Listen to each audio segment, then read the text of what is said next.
sa wikang Pilipino ngayong araw na. Sino ang nakapagsasabing magkakaroon pala ng katuparan ng Miss Quezon na isahinang bansa sa pamamagitan ng isang wika? Sino ang makapagsasabing uusbong pala ang wikang Pinoy sa gitna ng mga puso at katulog? At sino ang makapagsasabing malayo na pala ang narating ng wikang Pinoy, ang wikang Pilipino?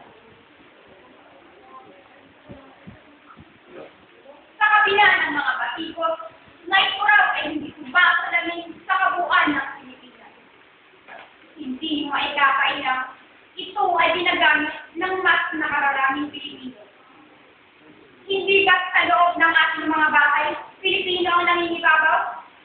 Sa school, sa kalsada, palengke, opisina, sa mall, simbahan, at pati na rin sa karya. Pilipino pa din ang usapan. Pilipino din ang ginagamit ng mas nakararaming profesional. Guro, driver, ang kasali, at sa magbubulit. Kaya naman, marami pa rin ang makitig ang utak na ayaw tanggapin ang wikang Pilipino bilang kapalatang wika ng Pilipinas. Ang mas nakalulungkot, marami pa rin ang hindi nakakaintindi sa totoong mukha ng wikang Pilipino.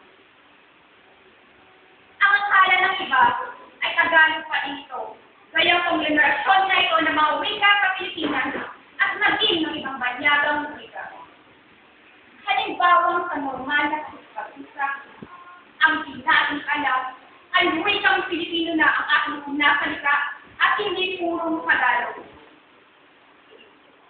Patunay dito ang paggamit natin na salitang shampoo, imbis na bubo, fax machine, imbis sa telepono ng susulat, at pagkinarin kuryente, imbes na dagutan. At sa mga naman, sasabihin mo na nagita ako. Kaya pwede mo namang sabihin na kuryente ako.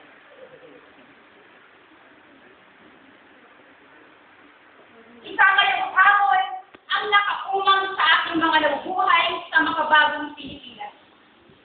Isa ng katotohanan na buhay ang wikang Pilipino. Ang kulang na lang ay ang ganap natin pagtanggap dito natin mga.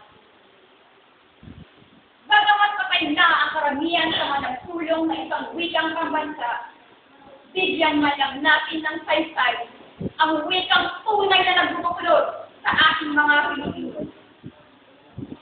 Kung ang